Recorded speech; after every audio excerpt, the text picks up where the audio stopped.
Well, that's the question, isn't it? First of all, how do these companies flag up to you? Well, they come to us in a variety of ways. I mean, sometimes we're looking at company A and company B comes on our radar screen. So Noble is a good example of that because we first I think Iceberg went for that first, did it not? They did, but we actually, Noble had been on our radar since 2012 when we looked at Olam.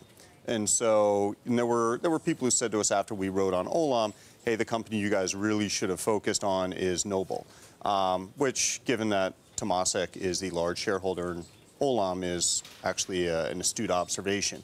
But so Olam led us to Noble.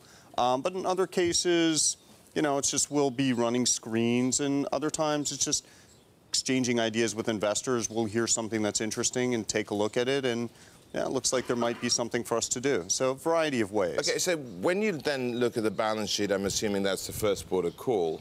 Mm-hmm. What is probably the biggest thing for you which will actually set off the alarm bells? Well, okay, if we see assets blowing out, then that says to us there's something here. Because usually if a company is committing fraud or they're financially engineering their income statement, you know, usually you'll see that on the asset side. So inventories would blow out, PP&E would blow out, they'll make acquisitions. In China, you have this special case, though, where companies can actually fake cash balances.